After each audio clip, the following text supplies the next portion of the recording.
ప్రభువును రక్షకుడినై ఉన్న యేసుక్రీస్తు వారి శుభనామలందరికీ వందనాలు. ఈ యొక్క ప్రత్యేకమైన సమయంలో దేవుని లేఖనంలో నుండి కొన్ని మాటలు మనం చదువుకుందాం. ఎస్తేరు గ్రంథం 9వ అధ్యాయం 3-4 వచనాలు. ఎస్తేరు గ్రంథం 9వ అధ్యాయం 3-4 వచనాలు.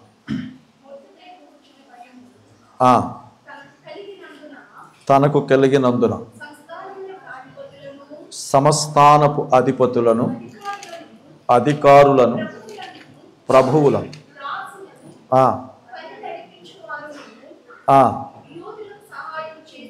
యూదులకు సహాయం చేసిరి. మొర్దెకై రాజు యొక్క నగరిలో గొప్పవాడాయను. ఈ మొర్దెకై అనువాడు అంతకంతకు గొప్పవాడొకట చేత అతని కీర్తి సమస్థానములన్నిటి యందు వ్యాపించెను. 10వ అధ్యాయం 3వ వచనం. యూదుడైన మొర్దెకై రాజైన అహష్వేరోషునకు ప్రధానమంత్రిగా నుండి తన వారందరితో సమాధానముగా మాట్లాడుచు తన జనుల యొక్క క్షేమమును విచారించువాడును, యూదులలో గొప్పవాడునై తన దేశస్థుల్లో చాలా మందికి ఇష్టుడుగా ఉండెను. చిన్న ప్రార్థన చేస్తున్నాం. ప్రేమ కలిగిన కృపామయుడైన మా తండ్రి, మహోన్నతుడా, స్తోత్రాలు. చదవబడిన లేఖనములో నుండి ఉత్తమమైన నీ కృపను అనుగ్రహించి మమ్మను బలపరిచిన మా తండ్రి, స్తోత్రాలు. నాయన, ఈ యొక్క చదవబడిన లేఖనములో నుండి నీ యొక్క అత్యున్నతమైన తలంపుల చేత మమ్మలను సంధించి మాకు కావలసినటువంటి మాటల చేత దర్శించి మమ్మలను సంస్కరించి సరిచేసి నీ సన్నిధిలో ఉండుటకు యోగ్యులుగా చేయమని యేసుక్రీస్తు వారి యొక్క నామంలో అడిగి వేడుకొనుచున్నాము తండ్రి, ఆమేన్.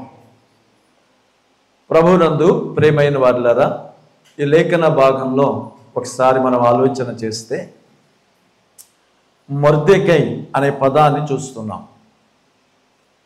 ఇక్కడ వ్రాయబడిన పదంలో మొర్దెకై గొప్పవాడాయను, ప్రధానమంత్రి ఆయను, ఇష్టుడాయను అనే 3 పదాలు ఉన్నాయి. గొప్పవాడాయను, ప్రధానమంత్రి ఆయను, ఇష్టుడాయను. అసలు ఈ మొర్దెకై ఎవరు అని అడిగితే ఎస్తేరు గ్రంథం 2వ అధ్యాయం 6వ వచనం. బబులోను రాజైన నెబుకద్నెజరు యూదా రాజైన యెకొన్యా పట్టుకుని పోయినప్పుడు ఇతడు యెకొన్యాతో కూడా యెరూషలేము నుండి చెరపట్టబడిన వారిలో ఒకడు. అంటే ఈ మొర్దెకై యూదుడు అని అర్థమవుతుంది. రెండవది, అతడు తన దేశము నుంచి బబులోను దేశమునకు చెరగునిపోయెను, అనగా బానిసగా పట్టిపోబడ్డాడు. అంటే పూర్వకాలంలో యుద్ధం జరిగినప్పుడు ఏ దేశమైతే ఇంకో దేశాన్ని గెలుస్తుందో ఆ దేశంలో బలవంతులైన వారిని, సామర్థ్యం గల వారిని పట్టుకుని పోయి వారి దేశంలో సేవకులుగా సైన్యంలో వాడుకునేవారు. ఈ మొర్దెకై తన సొంత దేశము నుండి పరాయి దేశమునకు వెళ్ళినటువంటి ఒక బానిస. ఏం చేసేవాడు అని అడిగితే 3వ అధ్యాయం 2వ వచనం. కాబట్టి రాజగుమ్మనున్న రాజసేవకులందరూ రాజాజ్ఞానుసారముగా మోకాళ్ళుని హామానుకు నమస్కరించిరి. మొర్దెకై వంగకయు నమస్కారం చేయకయు ఉండగా రాజగుమ్మమునున్న రాజసేవకులు నీవు రాజాజ్ఞను ఎందుకు మీరుచున్నావని అడిగిరి. చాలు. ఇప్పుడు ఇతడు ఒకటి బానిస, రెండవది అతని ఉద్యోగం ద్వారపాలకుడు అంటే గుమ్మం దగ్గర కావలివాడు. ఆ దేశానికి బానిసగా తేబడ్డాడు.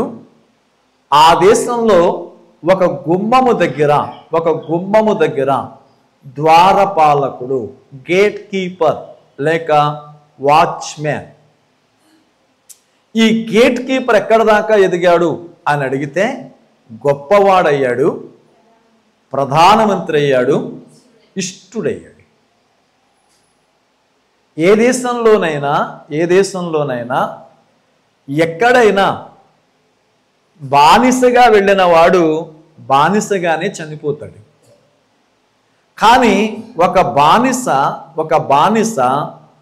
ఆ దేశ జనుల దృష్టికి గొప్పవాడయ్యాడు, ఆ దేశ జనులను పాలించేవాడయ్యాడు. ఆ దేశంలో వాళ్ళకి ఏమయ్యాడంట? ఇష్టుడు. ఇక్కడ కొన్ని మాటలు జాగ్రత్తగా ఆలోచన చేస్తే, ఎందుకని అడిగితే యోబు గ్రంథం 8వ అధ్యాయం 9వ వచనం చూడండి.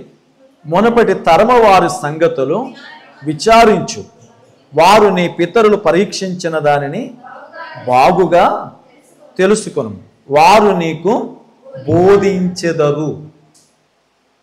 ఒక వ్యక్తి జీవితం ఏమని మాట్లాడుతుందంటే, నీ పితరులైన వారిని, నీ పూర్వీకులైన వారిని ఒకసారి నువ్వు ఆలోచిస్తే వాళ్ళు నీకు బోధిస్తారు. అంటే గడిచిపోయిన తరాన్ని, ముగిసిపోయిన తరాన్ని ఒక్కసారి గనక మనం ఆలోచన చేస్తే ఆ తరము వారు ఈ తరంలో ఉన్న వారికి మంచి మాదిరికరంగా ఉంటారు. ఒక దేశంలో ఒక రాజుకి ఓ పిచ్చ ఆలోచన వచ్చింది.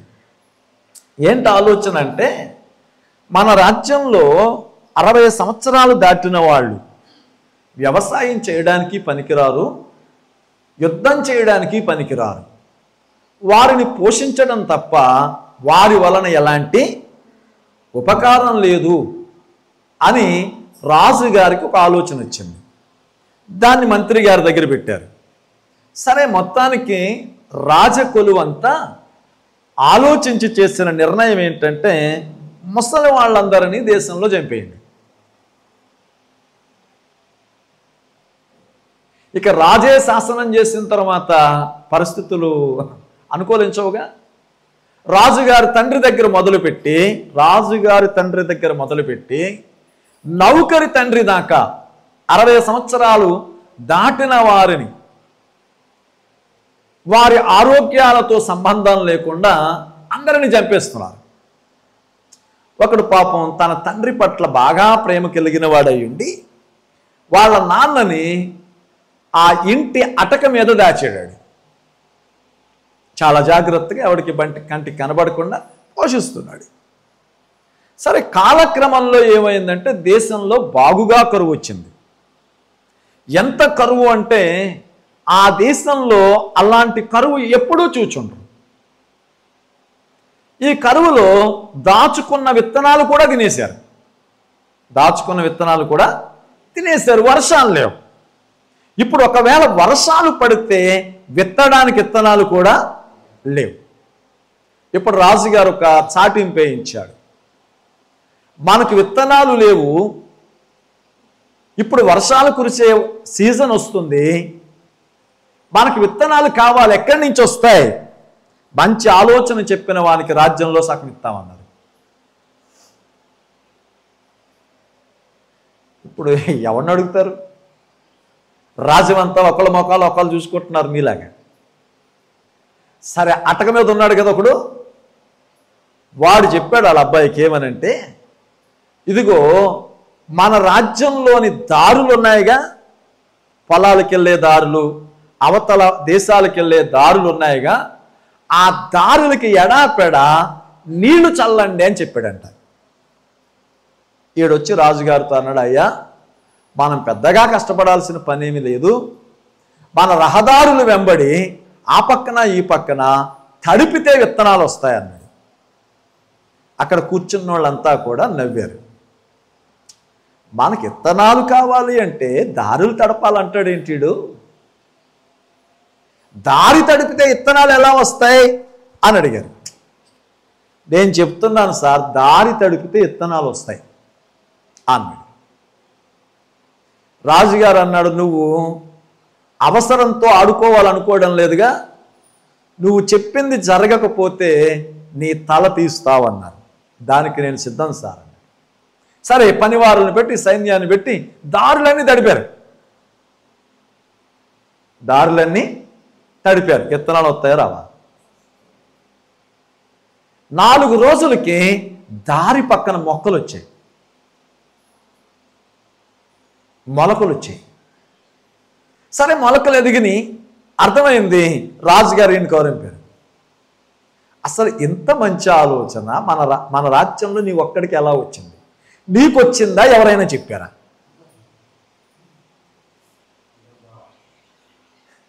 ఇప్పుడు వీడి పని ఎలా ఉందంటే, సరే చాలా సంసిద్ధం తర్వాత చెప్పాడు, అయ్యా నాది కాదు, నాకు ఒక ఆయన చెప్పాడు. ఆయన ఎవరు? మా నాన్న. అరే, మీ నాన్నని చెప్పేమన్నాగా, ఎక్కడ దాచావు నువ్వు?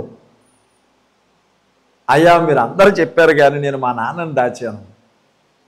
రాజ్యంలో జరిగిన సంగతి మా నాన్నతో చెబితే అన్నాడు, విత్తనాలు మనం దారి గుండా వెళ్ళేటప్పుడు అటు ఇటు పడతాయి, అవి తడిపితే మొక్కలు వస్తాయి, వాటి నుంచి మన విత్తనాలను. రాజు తన అజ్ఞానానికి సిగ్గుపడి తన శాసనాన్ని వెనక్కి తీసుకున్నాడు. అంటే మన జీవితంలో శ్రమలను చూస్తే అక్కడే ఉంటాం, కానీ ఇవే పరిస్థితులు మన పూర్వీకులు కూడా అనుభవించి ఉంటారు. ఆ పూర్వీకుల యొక్క ప్రవర్తనను పరిశీలన చేస్తే వర్తమానంలో ప్రతిభావంతులం అవుతాం. అర్థమైందా? పూర్వీకుల యొక్క ప్రవర్తనను పరిశీలన చేస్తే వర్తమానంలో ఉన్న మనం ప్రతిభావంతులం అవుతాం. ఇప్పుడు కూడా అదే మనం చేయబోతున్నాం. అదేంటంటే, ఒక బానిస పరాయి దేశంలో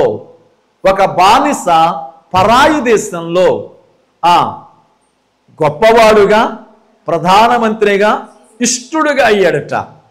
ఆ జీవితం యొక్క రహస్యం ఏంటి? జ్ఞాపకం చేసుకోండి. ఒక వ్యక్తి జీవితాన్ని మనం పరిశీలన చేస్తే ఒకటి మనకి బుద్ధి అయినా కలుగుతుంది, లేకపోతే బోధైనా కలుగుతుంది. దేవుని మాటలు వింటున్నప్పుడు, దేవుని వాక్యాన్ని వింటున్నప్పుడు సరైన చేసుకోవాలి, స్ఫూర్తినైనా పొందాలి. ఈ రెండూ జరగకపోతే మీకు టైం వేస్ట్. అర్థమవుతుందా? మనం వింటున్న వాక్యం మనల్ని సరిచేయడమైనా చెయ్యాలి, మనం స్ఫూర్తి అయినా పొందాలి, ఏదో ఒకటి జరగాలి. ఇక్కడ ఈ మొర్దెకై అనే వ్యక్తిని మనం చూస్తే అతని జీవితంలో ఎలాంటి స్థితిని బట్టి దేవుడు అతనిని ఆ స్థాయికి తీసుకెళ్ళాడు. ఈరోజు 66వ కీర్తనలో పదం చదివారు, 9వ వచనంలో చూడండి ఏముంది? జీవప్రాప్తులుగా. జీవప్రాప్తులు అంటే మనల్ని జీవింపచేసేవాడుగా, మనల్ని జీవించేవారిగా, ఈ లోకమంతటిని అనుభవించేవారిగా చేశాడు ఆయన. అంటే ఈ బానిసను ఆ ఉన్నతమైన స్థితికి హెచ్చించాడు. అతనిలో ఏమి చూశాడు దేవుడు? అతనిలో దేవునికి నచ్చిందేంటి? ఒకవేళ మనం ఇబ్బందులో ఉంటే మనలో ఆయనకి నచ్చంది ఏంటి? 2 విషయాలు జ్ఞాపకం చేసుకున్నాం. 2-3 విషయాలు మొన్న శుక్రవారం కొన్ని విషయాలు ధ్యానం చేశాం. అయినా మీ అందరి కొరకు మరొకసారి ఆ విషయాలను జ్ఞాపకం చేసుకుంటూ కొంచెం ముందుకు వెళదాం. 2వ అధ్యాయం 7వ వచనం. ఎస్తేరు గ్రంథం. తన పినతండ్రి కుమార్తె అయిన అదస్సా అని ఎస్తేరు తల్లిదండ్రులు లేనిదై ఉండగా అతడు ఆమెను పెంచుకొనెను. ఆమె అందమైన రూపమును సుందర ముఖము గలదై ఉండెను. ఆమె తల్లిదండ్రులు మరణము పొందిన తరువాత మొర్దెకై ఆమెను తన కుమార్తెగా స్వీకరించెను. ఈ మాటను మనం చదువుతున్నప్పుడు మొర్దెకై ఎలాంటి వాడు అని అడిగితే దయార్థ హృదయం కలిగిన వాడు, ప్రేమ హృదయము కలిగిన వాడు, జాలి తత్వం కలిగిన వాడు. మన జీవితంలో హృదయం అంటే క్రైస్తవుడు అంటే ప్రేమ కలిగిన వ్యక్తిగా ఉండాలి. ఏం కలిగిన వాడిగా? ప్రేమ కలిగిన వ్యక్తిగా ఉండాలి. తన జీవితంలో చూడండి, తన పినతండ్రి కుమార్తె ఆమె పుట్టుకతోనే లేక కొంచెం పెద్దదైన తర్వాత తల్లిదండ్రులు ఇద్దరూ మృతి చెందారట. అలాంటి అనాథ అయినప్పుడు, ఆమె దిక్కులేనిదిగా ఉన్నప్పుడు ఆయన ఆమె పట్ల జాలి చేసుకుని తన కుమార్తెనిగా స్వీకరించెను. చాలాసార్లు మనం జ్ఞాపకం చేసుకోండి, డబ్బున్న వాళ్ళకి ఆదరించేవాళ్ళు, పలకరించేవాళ్ళు చాలామంది ఉంటారు. కానీ అప్పుల్లో ఉన్నవాడికే కనిపించేవాడు ఎవడు కనపడి, అవునా కదా? కష్టాల్లో ఉన్నవాడి ఇంటికి ఎవడు వెళ్ళడు, కలిమి కలిగినోడి ఇంటికి అందరూ వెళ్తారు. అలాగే రాజుగారి కొడుక్కి భోజనం పెట్టడానికి అందరూ ముందుకు వస్తారు. ఇలాంటి అనాథలను ఆదుకోవడానికి ఎవడో ముందుకి రాడు. అలాంటి సమయంలో ఒక మంచి హృదయంతో, ఒక సహృదయంతో ఆమెను తన కుమార్తెనిగా స్వీకరించుకున్నాడు. అంటే ఈ మాట మనకి ఏమని తెలియచేస్తుంది? యాకోబు పత్రిక 1వ అధ్యాయం 27 చూడండి. తండ్రి అయిన దేవుని ఎదుట పవిత్రమును నిష్కలంకమునైన భక్తి ఏదనగా దిక్కులేని పిల్లలను, విధవరాండ్రులను వారి ఇబ్బందులలో. అంటే ఇక్కడ ఏమని చూపిస్తున్నాయి? అతడు చేసింది వాక్యానికి ఎంత ఖచ్చితంగా సరిపోతుందో చూడండి. తండ్రి అయిన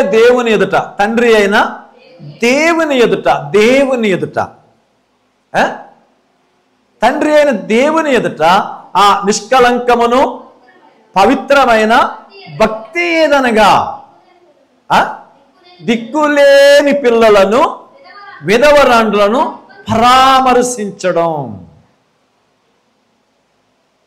పరామర్శించడం. అంటే ఒక దిక్కులేని బిడ్డను, ఒక పేదవాడిని పలకరించడం, పరామర్శించడం, అవసరంలో ఆదుకోవడం ఉన్నతమైనది. అది దేవుని దృష్టికి మిగుల విలువగలది.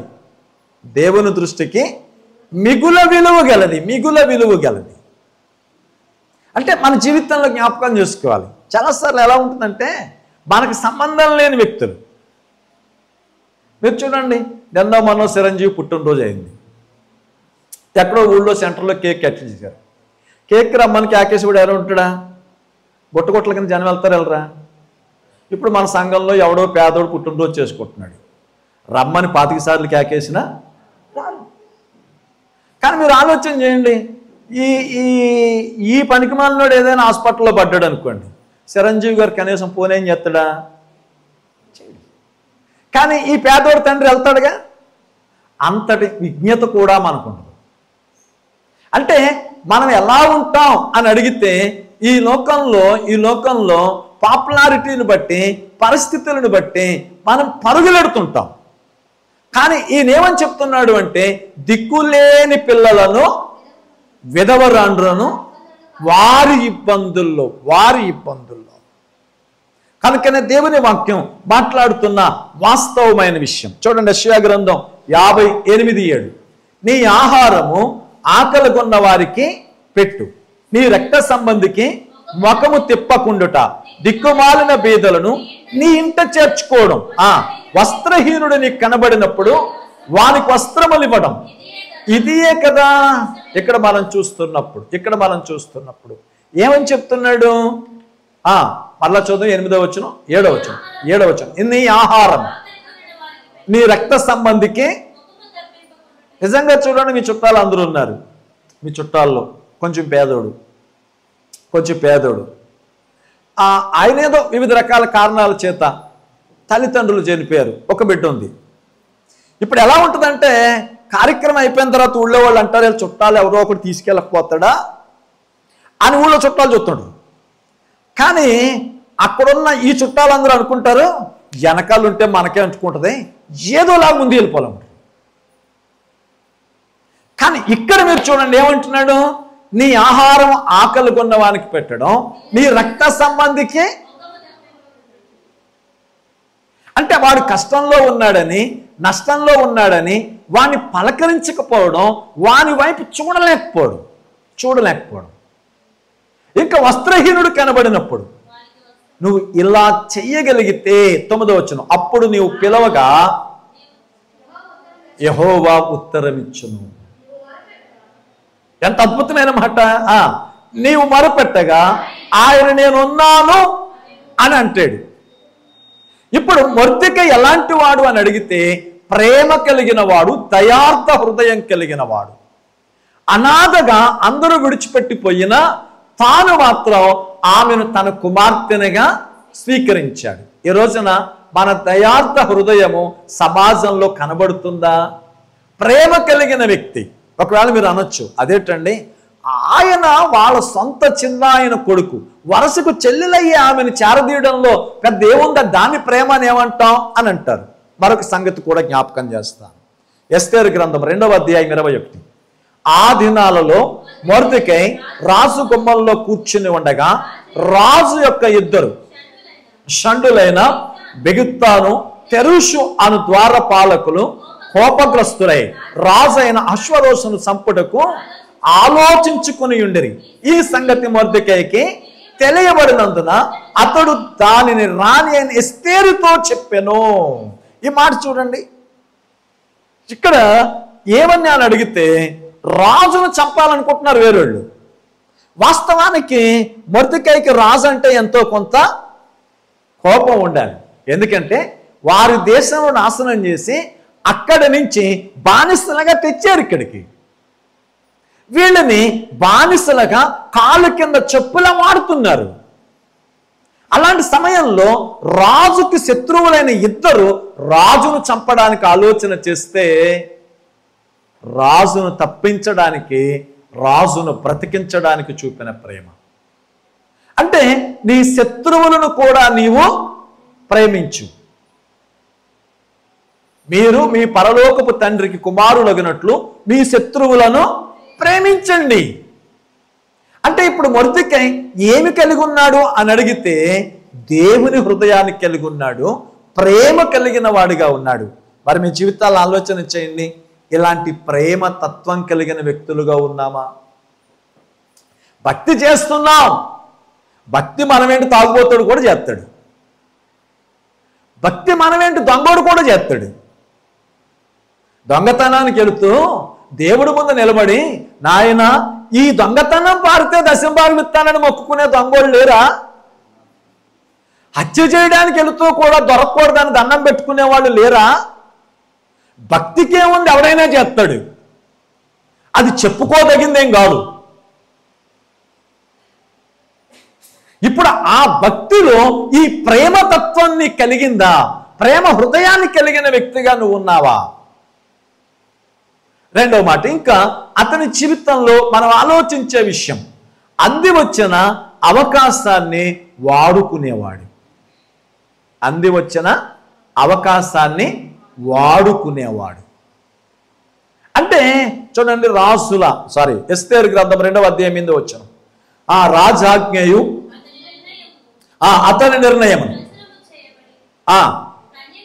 కన్యకులు అనేకులు షూషోను కోటకు పోగు చేయబడి హేగే వశమునకు అప్పగింపబడగా ఎస్తేరు రాజు యొక్క నగరకు తేబడి స్త్రీలు కాయు హేగే వశమునకు అప్పగింపబడును. అక్కడ ఆ రాజ్యంలో సంఘటన జరిగింది. ఏం జరిగింది సంఘటన అని అడిగితే, అక్కడ అశ్వరోషు ఆ దేశంలో గొప్ప విందు చేస్తున్నాడు. 127 సంస్థానాలు ఉన్నాయి, సామంతరాజులు ఉన్నారు. వాళ్ళందరినీ పిలిచి ఓ గొప్ప విందు చేస్తున్నాడు. ఆ విందులో చెప్పాడు, అడిగినోడికి అడిగినట్టు పెట్టండి అబ్బాయి, ఈ విందు జరిగిన నాళ్ళు నియమ నిబంధనలేమీ లేవు. ఎవరు ఎలాగైనా ఉండొచ్చు. రాజుగారు కదా అని గజగజ వనకాల్సినంత అవసరం లేదు. ఇప్పుడు మీ అందరికీ స్వేచ్ఛ. ఇక ఎవరికి ఏ బ్రాండ్ కావాలంటే ఆ బ్రాండ్ పోస్తున్నారు, ఎవరికి ఏ ముక్కలు కావాలంటే కదా. అలాంటి జరుగుతూ ఉన్నప్పుడు ఇంకా ఆ విందు దినాలన్నీ అయిపోయినాయి. ఇప్పుడు రాజుగారు చెప్తున్నాడు, మీరందరూ నేను ఇచ్చిన విందును స్వీకరించారు, నేను చేసుకున్న నా భార్య ఎంత అందమైందో మీరు చూడాలి అన్నాడు. సరే, రాణిగారి కౌరింపారు. రాణిగారు కూడా విందు చేస్తుంది అక్కడ. ఇప్పుడు రాణిగారు వాళ్ళంక చూసింది, వాళ్ళందరూ ఆ మద్యంలో మునిగి ఊగుతున్నారు. మంది ఏంటి రాజుగారికి మత్తు లేకపోతే మీకేం లేదా, ఈ తాగుబోతుల మధ్య నాకేంటి పని అని రానంది. వాళ్ళు అన్నారు, ఇలాగే చెప్పమంటారండి అన్నారండి. మరి అలాగే చెప్పండి అన్నారు. సరే వచ్చారు, రాజుగారికి చెప్పారు. పండగ వాతావరణం కాస్త మారిపోయింది. మొక్కలు ఎర్రబారిని, లైట్లు ఆరిని, చీకటి అయింది. పొద్దున్నే పెట్టారు 8ంటికి దుకాణం. అసలు రాజుగారికే ఇంత అవమానం జరిగితే ఈ షూషోను కోటలో ఈ అహష్వేరోషు యొక్క రాజ్యంలో మన 127 సంస్థానంలో మగోడు అనేవాడికి ఏమన్నా విలువ ఉంటుందా? రేపొద్దున ఎవరైనా రాజుగారికే లేదు మీకేంటి అంటుంది. కాబట్టి మనమంతా దీని గురించి తీవ్రంగా చర్చించాలి. మొత్తం సాయంత్రం దాకా చర్చించు తీర్మానం చేశారు. ఇదిగో రాజుగారు వస్తిని వదిలేయాలి. ఇక వస్తి గారిని ఎక్కడికి పిలవకూడదు. మీరు చూడండి, అప్పటిదాకా రాణి అయిన వస్తి అని ఉంటుంది, ఇక అక్కడి నుంచి వస్తి అని పేరు ఉంటుంది. ఆమె ఇక ఇంత అవమానపరిచింది కాబట్టి ఆమె రాజ్యంలో మరలా రాజు ఎదుటికి రావడానికి లేదు, రాజు అక్కడికి వెళ్ళడానికే వీల్లేదు. ఆమెకి రాజమర్యాదలు కట్ చేయండి. రాజుగారికి కొత్త అమ్మాయిని చూడండి సాడింపేశారు. ఓ నోటిఫికేషన్ వేశారు. ఏంటి నోటిఫికేషన్ అంటే రాణి పదవికి అప్లికేషన్. అర్హతలేంటి అని అడిగితే అందమైన ముఖం, అనుకువ కలిగిన హృదయం, సరళమైన మాట తీరు లేక మృదువైన మాట తీరు ఉన్న వాళ్ళంతా అప్లికేషన్ పెట్టుకోండి అన్నారు. కుప్ప తెప్పల కింద వచ్చి పడ్డాయి. మొత్తం మీద అందులో ఏరారు, 25 అందులో ఎవరున్నారంటే ఎస్తేరు. అంటే ఎప్పుడైనా జ్ఞాపకం చేసుకోండి, మనం శ్రమల మధ్యలో ఈ లోకంలో రెండు తెగలు ఉంటారు. ఎప్పుడూ ఆనందించే బ్యాచ్, ఎప్పుడూ దుఃఖపడే బ్యాచ్. అంటే ఆనందించే వాళ్ళకి శ్రమలు లేవని కాదు, దుఃఖపడే వాళ్ళకు మొయ్యలేనన్ను ఉన్నాయని కాదు. వీళ్ళిద్దరికీ ఒకటే. కానీ ఆనందించే వాళ్ళు ఏంటంటే దాన్ని జయించగలం అనే ధైర్యంతో నవ్వుతున్నారు. కానీ దుఃఖపడేవాడు ఏంటంటే చచ్చిపోతున్నాననే భయంతో ఏడుస్తున్నాడు. ఇద్దరికి ఒకటే. ఈరోజు చాలామంది లేని 90 సమస్యలు కలుగుతాయేమో అని భయపడుతున్నారంట. ఇలా జరుగుద్దేమో, ఇలా జరుగుద్దేమో, ఇలా జరుగుద్దేమో. జరిగితే ఏం చేయగలవు? నువ్వు ఆపగలవా? ఇదిగో ఆ శ్రమల మధ్యలోనే అవకాశాలు ఉంటాయి. అందమైన గులాబీకి కింద గుచ్చే ముళ్ళు కూడా ఉంటుంది. 10 నిమిషాల్లో పాడయ్యే పాలలో కూడా సంవత్సరం నిలవ ఉండే నెయ్యి ఉంటుంది. అవునా? 10 నిమిషాల్లో పాలయ్యే పాలలో కూడా సంవత్సరం నిలవ ఉండే నెయ్యి ఉంటుంది. అలాగే శ్రమల మధ్యలో కూడా అవకాశాలు చాలా ఉంటాయి. ఇక్కడ బానిసగా ఉన్నాడు. దాదాపుగా ఇతడు తెచ్చిన తర్వాత ఇతను తెచ్చిన రాజు చచ్చిపోయాడు, మరొక రాజు వచ్చాడు. అంటే నెబుకద్నెజరు తెచ్చాడు, నెబుకద్నెజరు తర్వాత వేరే రాజు వచ్చాడు. ఇప్పుడు ఈ రాజ్యంలో అతనికి ఒక అవకాశం అనిపించింది. ఎప్పుడైనా నీ జీవితంలో శ్రమలను చూచి భయపడి కూర్చున్నావా? ఆ శ్రమలలో అవకాశాలను వాడుకుంటున్నావా? నీ బ్రతుకుని ఒకసారి ఆలోచించు. అంబేద్కర్ గారు ఒక మాట అంటాడు, నీవు పేదవాడిగా పుట్టడం తప్పు కాదు, పేదవాడిగా చావడం తప్పు. ఆ మాట చదివినప్పుడు అసలు ఏం చెప్పాడు అనిపించింది నాకు. బైబిల్ చదివినాడు మాట చెప్పాడు. యేసు ప్రభు అంటాడు, పాపిగా పుట్టడం తప్పు కాదు, పాపంతో చావడం తప్పు.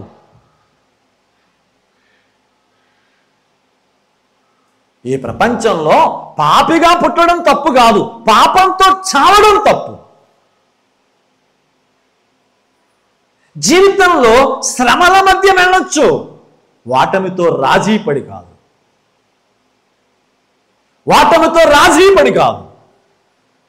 మొర్దెకై అలాంటి ప్రతికూలమైన పరిస్థితుల్లో ప్రత్యర్థుల ఎదుట ఒక అవకాశం వచ్చింది, అవకాశాన్ని వాడుకుంటున్నాడు. ఈ రోజున నీ జీవితంలో జ్ఞాపకం చేసుకో, దేవుడు నీకు ఇస్తున్న అవకాశాలని నువ్వు వాడుకున్న వ్యక్తిగా ఉంటున్నావా? ఎలా ఉండదో తెలుసా? దేవుడు ఎప్పుడైనా అనుభవం ఉన్న వ్యక్తుల కంటే అందుబాటులో ఉన్న వ్యక్తుల్ని వాడుకుంటాడు. చెప్పాను ఈ మాట. ఎప్పుడు చెప్పాను? చాలాసార్లు చెప్పాను. ఎప్పుడు చెప్పానో చెప్పాలి. ఈ వారం కూడా చెప్పాను నేను. యోసేపును గురించి చెప్పేటప్పుడు, అవునా, యోసేపు అందుబాటులో ఉండేవాడు. అక్కడ అనుభవంతో ఉన్న ఏలీ కంటే అందుబాటులో ఉన్న సమూయేలునే వాడుకున్నాడు. ఏలీ వృద్ధుడు, అనుభవం కలిగినోడు, కానీ అందుబాటులో ఉన్న సమూయేలుతో దేవుడు మాట్లాడాడు. అంటే జీవితంలో జ్ఞాపకం చేసుకోండి, దేవుని యొక్క వాక్యాన్ని మనం ఆలోచన చేస్తే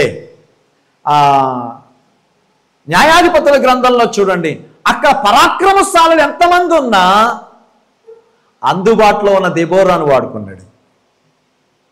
అవునా? లబ్బిదోతి భార్య అయిన దెబోరా. అక్కడ ఆమెకు యుద్ధం చేయడం రాదు. పరాక్రమశాలులు జ్ఞానవంతులు చాలా మంది ఉన్నారు ఆ దేశంలో, కానీ అందుబాటులో ఉన్న దెబోరాను వాడుకున్నాడు. అంటే దేవుడు నీకు అవకాశం ఇస్తున్నాడు.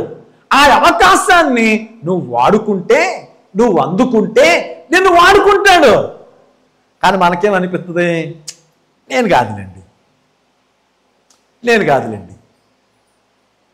దేవుడు సామర్థ్యం ఉన్న వాళ్ళని, తలాంతులు ఉన్న వాళ్ళని, సిద్ధపడిన వాళ్ళని కాదు, తన ఆహ్వానానికి అందుబాటులో ఉన్న పామరులను వాడుకుంటాడు. తన ఆహ్వానానికి స్పందించిన చేతకాని వాళ్ళని వాడుకుంటాడు. జ్ఞాపకం చేసుకోండి. ఇప్పుడు మొర్దెకై ఆ దేశంలో తల్లిదండ్రులుండి ఎంతమంది ఉన్నతమైనటువంటి జ్ఞానం కలిగిన వాళ్ళు ఉండరు, కానీ ఒక అనాథ అందుబాటులో ఉందంతే. ఈరోజు నీ జీవితంలో జ్ఞాపకం చేసుకో, దేవుడు తన కోసం వాడుకోవడానికి నీ ఎదుటికి ఎన్ని అవకాశాలు తెచ్చుంటాడో ఆ అవకాశాలను వాడుకుని ఉంటే నిన్నెక్కడ పెడుదుడో దేవుడు. జీవితం అంతా అయిపోయిన తర్వాత దేవుడు ఏం చేశాడండి మాకు, వాడిపోయిన ముఖం వేసుకుని మాట్లాడతారు. అప్పుడు ఆయన మాట్లాడతాడు వికసిస్తూ నవ్వుతూ, పెచ్చోడా, నీకు అప్పుడు అవకాశం ఇవ్వలేదా? నీకు ఆ రోజున అవకాశం ఇవ్వలేదా? ఆయన అవకాశాలన్నీ వరసెట్టు చూపిస్తే తోటకూర కాళ్ళలాగే అలాడేసుకుని నిలబడాలి.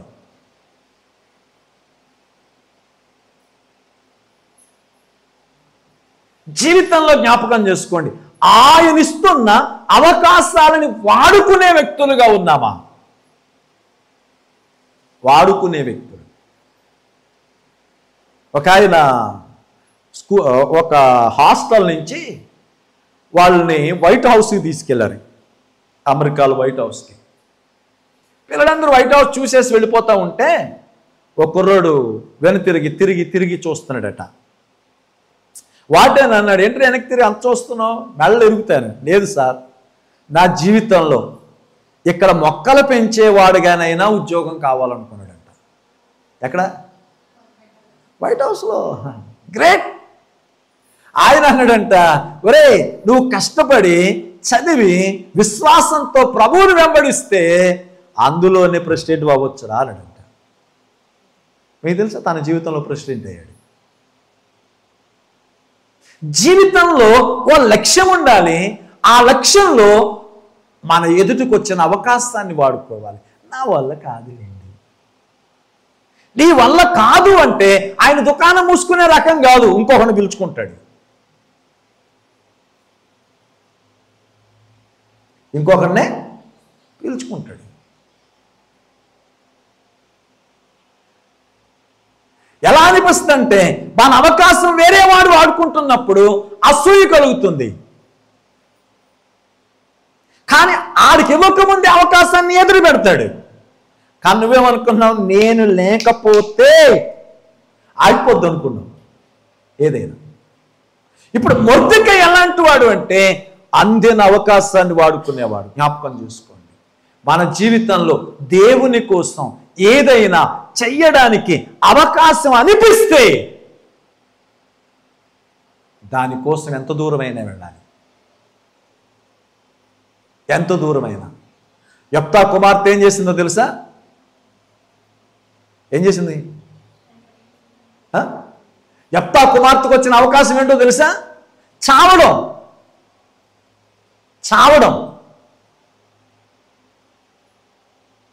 చావడం అవకాశంగా వస్తే అదృష్టంగా తీసుకుని వెళ్ళింది ఆ అమ్మాయి. నాకు అర్థం కాదు అసలు. యెఫ్తా మొక్కుకున్నాడు, దేవా నా ఇంటిలో నుంచి ముందు ఏమొస్తుందో అది నీకు ఇస్తానయ్యా అన్నాడు. అది కుమార్తె వచ్చిందండి. యెఫ్తా కుమార్తె చావును కూడా అదృష్టంగా భావించింది. కనుక జీవితంలో జ్ఞాపకం చేసుకోండి, మన బ్రతుకులో అవకాశం. కొన్నిసార్లు మారడానికి అవకాశాలు ఇస్తాడు, మార్చుకోవడానికి అవకాశాలు ఇస్తాడు, సరి చేసుకోవడానికి అవకాశాలు ఇస్తాడు. ఎందుకంటే నీ జీవితం బాగు చేయడానికి వీలు కానంత పాడైనప్పుడు కూడా అక్కడి నుంచి కూడా లేవడానికి దేవుడు నీకు అవకాశం ఇస్తాడు. నీకు అవకాశం ఇస్తాడు. తప్పిపోయిన కుమారుడు చూడండి, దూరదేశం వెళ్ళి దుర్వ్యాపారం వలన ఆస్తినంతా పాడు చేసుకుని పందులతో కూర్చున్నాడు. ఎక్కడ కూర్చున్నాడు? పందులతో కూర్చున్నాడు. ఇప్పుడు దేవుడు అవకాశం ఇచ్చాడు. ఇప్పుడంటాడు, అయ్యో నా తండ్రి ఇంటి దగ్గర పనివారు సహితం మంచి భోజనం చేస్తున్నారు, నేను ఇక్కడ ఆకలితో చచ్చిపోతున్నాను, నేను ఇప్పుడే లేచి. అంటే ఆ పరిస్థితులు అతనితో మాట్లాడుతున్నాయి, ఆ పరిసరాలు అతనితో మాట్లాడుతున్నాయి. ఇప్పుడు పరిశీలించుకున్నాడు, ప్రక్షాళన చేసుకున్నాడు, తిరిగి బయలుదేరాడు. నీ జీవితంలో కూడా జ్ఞాపకం చేసుకో. వ్యసనాల చేత నీ జీవితాన్ని నాశనం అయిపోయి అంచుకు వెళ్ళినప్పుడు నీ దేవుడు తిరిగి రావడానికి అవకాశం ఇస్తున్నాడు. తిరిగి రావడానికి అవకాశం ఇస్తున్నాడు. ఈ రోజున నీ బ్రతుకుని మార్చుకోగలవా? ఇంకెంతకాలం ఎదటవాడు వేసే నిందతోటి, ఎదటవాడు చేసే దూషణతోటి బాటలు పడతావు? నీ బ్రతుకుని మార్చుకుంటే హేళన చేసిన జనమే చేతులెత్తి దండం పెడతారు. చేతులెత్తి దండం పెడతారు. కనుక మొర్దెకై ఎలాంటి వాడని చెప్పుకున్నాం? అవకాశాన్ని వాడుకునేవాడు. మూడో విషయాన్ని మీకు జ్ఞాపకం చేస్తాను. మూడో విషయం చూడండి, ఎస్తేరు గ్రంథం 2వ అధ్యాయం 21. ఆ దినాల్లో మొర్దెకై రాజు గుమ్మములో కూర్చుని ఉండగా రాజు యొక్క ఇద్దరు షడ్డులైన ఆ బిగుత్తాను తెరూషు అను ద్వారపాలకులు ఆ కోపాగ్రస్తులై రాజైన అశ్వరోషును చంపుటకు ఆలోచించడు. ఈ సంగతి మొర్దెకైకి తెలియబడినందున అతడు దానిని రాణి అయిన ఎస్తేరుతో చెప్పాను. మొర్దెకై రాజు దానికి తెలియజేసింది. ఈ మాట జ్ఞాపకం చేసుకోండి. ఎలాంటి వాడు అంటే మొర్దెకై తనకు అప్పగించబడిన చిన్న పనిని కూడా శ్రద్ధగా చేసేవాడు. పని ఎప్పుడు ఎలా చేయాలి? శ్రద్ధగా చేయాలి, కష్టపడి కాదు. చదువు కష్టపడి చదివితే రాదు, ఇష్టపడి చదివితే వస్తుంది. పని కూడా కష్టపడితే కాదు, ఇష్టపడాలి.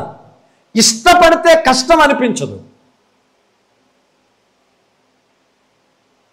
ఇష్టపడితే ఇప్పుడు చూడండి, అతను వాళ్ళ సొంత దేశంలో ఎలాంటి వాడైనా కావచ్చు, కానీ పరాయి దేశంలో ద్వారపాలకుడు అయ్యాడు, గేట్ కీపర్. కానీ ఎంత శ్రద్ధగా ఉన్నాడో చూడండి. ఈరోజు నీ జీవితంలో శ్రద్ధ కలిగిన వ్యక్తిగా ఉండగలుగుతున్నావా? సామెతల గ్రంథం 10వ అధ్యాయం 4వ వచనం, శ్రద్ధ కలవాడు ఐశ్వర్యవంతుడగును. 21:5. శ్రద్ధ గలవారి యోచనలు లాభకరములు. 13వ అధ్యాయం 4వ వచనం, శ్రద్ధ గలవారి ప్రాణము పుష్టిగా ఉండును. 12:24. శ్రద్ధగా పనిచేయువారు ఏలుబడి చేస్తారు. ఎలా ఉన్నారు? శ్రద్ధ కలిగిన వాళ్ళు. శ్రద్ధ కలిగిన వాళ్ళు మీ చేతికి వచ్చిన పని, మీకు అప్పగించిన పని ఏదైనా శ్రద్ధగా చేయండి. 4 రోజుల ఆరంభ సూరత్వం చూపించకండి. అది భక్తి అయినా, బాధ్యత అయినా, అది ఉద్యోగమైనా, వృత్తి అయినా, వ్యాపారమైనా, మరేదైనా. చాలామంది ఆరంభ సూరులు ఉంటారు. వీళ్ళ 4 రోజులు అమితంగా చేస్తారు, 5వ రోజున మంచం నుంచి లెగరేయడం.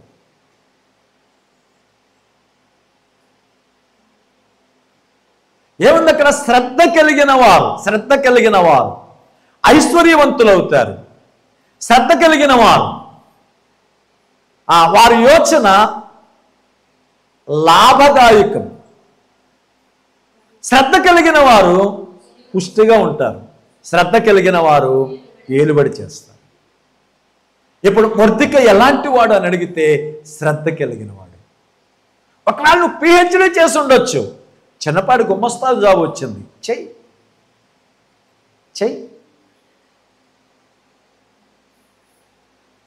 ఒకవేళ నువ్వు బాగా చదువుకుని ఉండొచ్చు, ఏదో చిన్నపాటి జాబ్ వచ్చింది, చెయ్యి.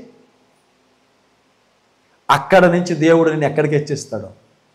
అసలు అందులోకి ఎంటర్ అయితే కదా నీ సామర్థ్యం బయటపడి యజమాని నిన్ను గుర్తించేది.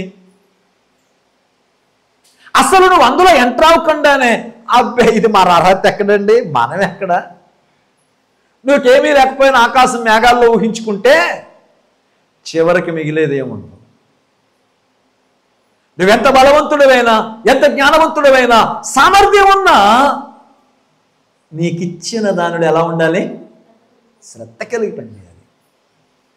తన పొలమును నమ్మకముగా చేసుకునే వానికి కడుపు నిండా అన్నము దొరుకును. వట్టి మాటలు లేమిడికి కారణం.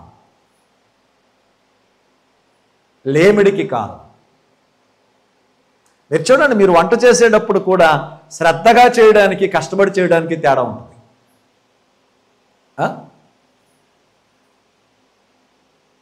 మీరు శ్రద్ధగా చేసినప్పుడు దాని రుచి వేరు.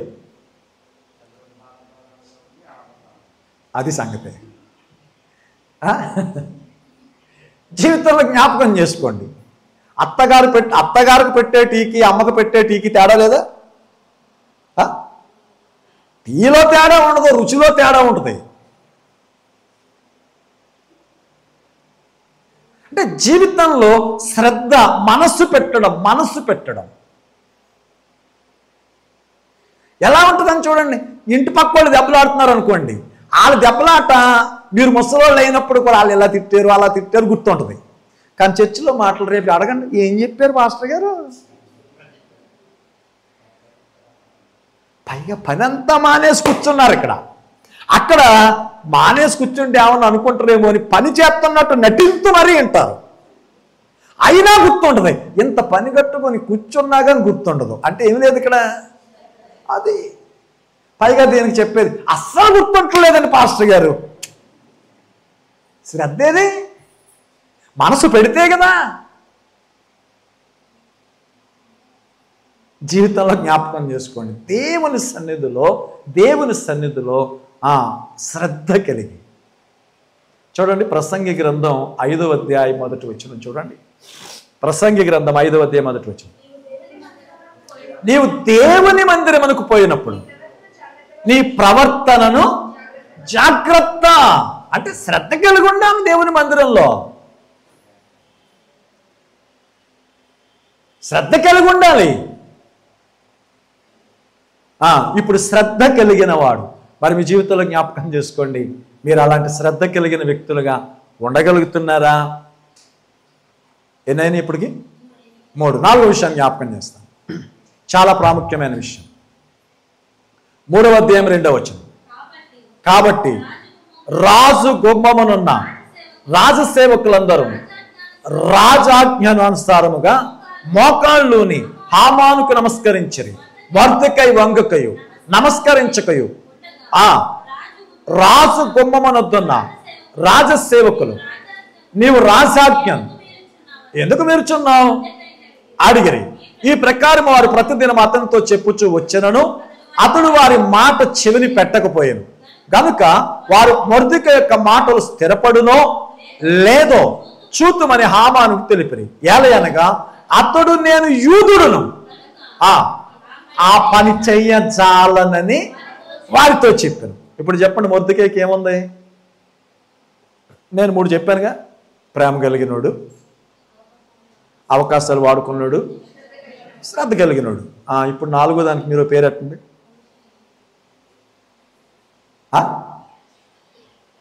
ఏదో అన్నావమ్మాయి, పౌరుషం కలిగినోడు, ఇంకా రోషం కలిగినోడు. ఏమంటున్నాడు చూడండి, ఆడైతే అవ్వచ్చు, నేను యూదుడను, నేను పని చేయలేను, నేను యూదుడను అంటే రోషం కలిగిన వ్యక్తిగా ఉండాలి, రోషం కలిగిన వ్యక్తిగా. యోసేపు అంటాడు, నా దేవునికి విరోధముగా ఇంత దుష్కార్యము నేను ఎలాగున చేయగలను? రోషం. నేను క్రైస్తవుడునండి, నేను ఆరాధన చేయాలి, ఆదివారం నేను ఎలా రాగలను? రోషం. అరే నేను దేవుణ్ణి నమ్ముకున్నానండి, అబద్ధం ఎలా ఆడగలను? రోషం. నేను ప్రభువుని నమ్ముకున్నానండి, అలాంటి మాటలు నేను ఎట్లా మాట్లాడగలను? రోషం. నేను ప్రభువుని నమ్ముకున్నానండి, రోషం. అంటే మొర్దెకై ఎలాంటి వాళ్ళ మధ్య ఎలా మాట్లాడుతున్నాను అని అడిగితే ఇప్పుడు అంటాడు, ఇదిగో హామాన్ అనేవాడు సామాన్యుడు కాదు, వాడు శత్రువు, దుష్టుడు అని అంటాడు. ఏమన్నా కానీ పోతే తలబోతుంది తప్ప తల వంచే ప్రసక్తే లేదు. అలాంటి ఆలోచన మనకి ఏమైనా ఉంటుందా? ఇలాంటి ఆలోచనలన్నీ అత్తగారి దగ్గర, తోటికోళ్ళ దగ్గర, పక్కింటోడి దగ్గర, ఎదురింటోడి దగ్గర వస్తాయి అనా? వాళ్ళు ఏమన్నా అప్పుడు కేకేసారండి పెళ్ళికి ఇప్పుడు వెళ్ళటానికి. మీరు ఏంటి ఇలా చెప్తారండి, ఎంతలాంటి లావుపాట్లు మాట్లాడిందో మీకు ఏం తెలుసు? మీరు పాస్టర్ గారండి ఏమన్నా చెప్తారండి? జీవితంలో జ్ఞాపకం చేసుకోండి, మన మాటల ద్వారా మనం ఎంత అపవిత్రులమైపోతున్నామో, మన మాటల ద్వారా మన జీవితం ఎంత నాశనం అయిపోతుందో మనకు అర్థం కావడం లేదు. రోషం కలిగి నేను చెయ్యజాలను. ఆ మాట వినగానే హామాను ఏమనుకున్నాడు తెలుసా? అసలు వీడు తల తీయించేయాలనుకున్నాడు. మొర్దెకై ఏమనుకున్నాడు తెలుసా? పోతే తల వంచే ప్రసక్తే లేదు. అలా జీవించి చూడండి, అప్పుడు జీవితం అద్భుతం అనిపిస్తుంది. అంతే తప్ప గత కాలంలో బయటకు వస్తే పిల్లికి భయపడి, ఊరికెళ్ళాలంటే పొలాల మోపోడికి భయపడి, బయలుదేరిన బట్టల మోటోడికి భయపడి వెనక్కి వచ్చిన సంగతిలో ఎంతకాలం?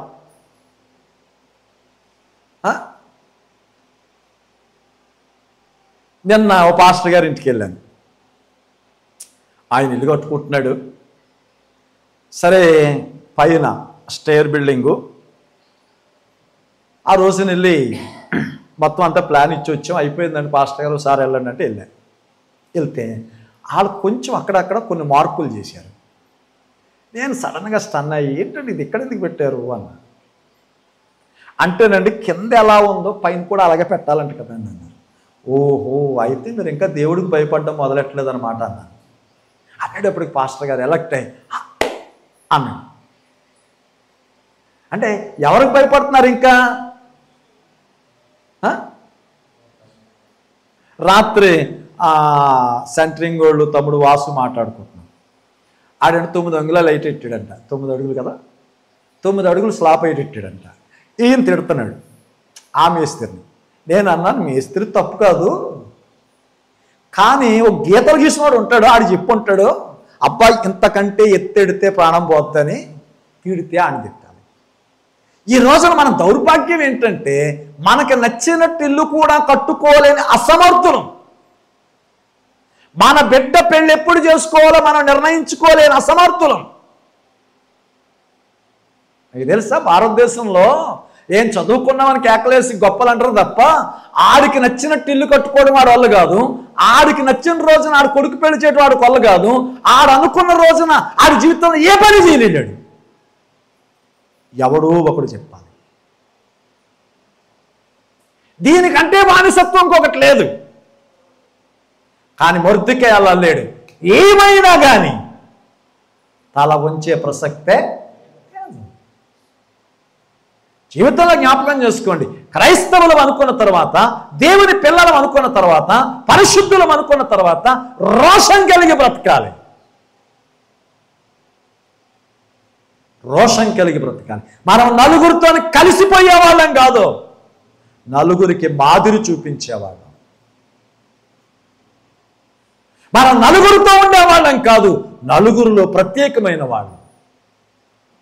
ఇప్పుడు షూషోను కోటలో యూదులు ఎంతమంది అయినా ఉండని, ఆ కోటలో ఇదిగో మొర్దెకై ప్రత్యేకం. మొర్దెకై ప్రత్యేకం ఎందుకంటే రోషం కలిగి బ్రతుకుతున్నాడు. రోషం కలిగి. ఈ రోజున మన జీవితంలో జ్ఞాపకం చేసుకుందాం, రోషం కలిగి జీవించగలుగుతున్నామా? మన రోషం ఎక్కడా? అయిన వాళ్ళ మీద కాదు, అలవాట్ల దగ్గర చూపించాలి, ఆచారాల దగ్గర చూపించాలి మన రోషం. హల్లెలూయా. 5వ విషయాన్ని జ్ఞాపకం చేస్తున్నాను. ఎస్తేరు గ్రంథం 2వ అధ్యాయం 21. ఆ దినములలో మొర్దెకై రాజు గుమ్మములో కూర్చుండి ఉండగా, దానికంటే 6వ అధ్యాయం 2వ వచనం చదువుతాం. ద్వారపాలకులైన బిగ్తాను తెరెషు అను రాజు యొక్క 2 నపుంసకులు రాజు అయిన అశ్వరోచును చంప యత్నించిన సంగతి మొర్దెకై తెలుసుకున్నట్టు అందులో వ్రాయబడి ఉండదు. రాజు ఆ సంగతి మొర్దెకైకి బహుమతి ఏదైనా, ఘనత ఏదైనా చేయబడినా అని అడుగుగా, రాజసేవకులు అతనికేమీ చెయ్యలేదని ప్రత్యుత్తరం ఇచ్చిరి. అంటే ఇప్పుడు చెప్పండి, ఇతనికి ఏమి లేదు? ఇతనుకున్న గుణముడు చెప్పండి. ఇప్పుడు అహంకారం లేదా?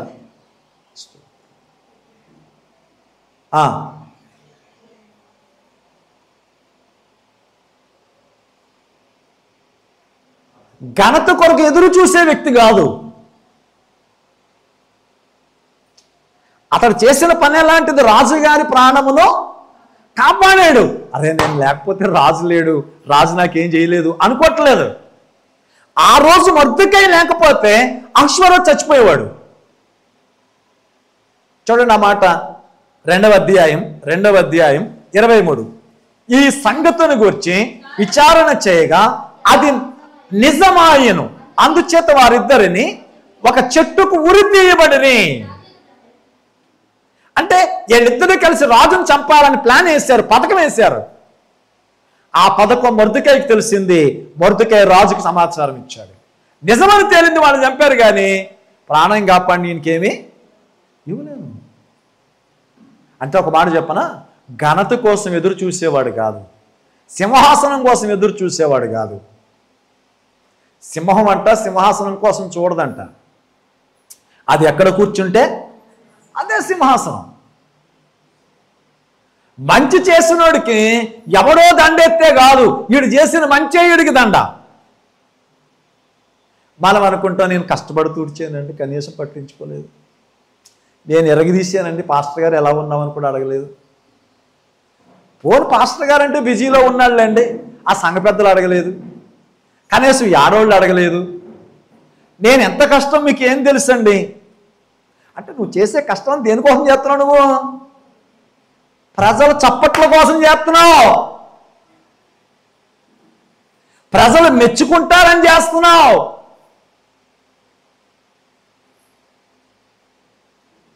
మనం చేసే పని ప్రజల కోసం చేయకూడదు. ఎవరి కోసం చేయకూడదు? ప్రజల కోసం. కొలసీలకు రాసిన పత్రికలో ఒక మాట చూపిస్తాను మీకు. కొలసీలకు రాసిన పత్రిక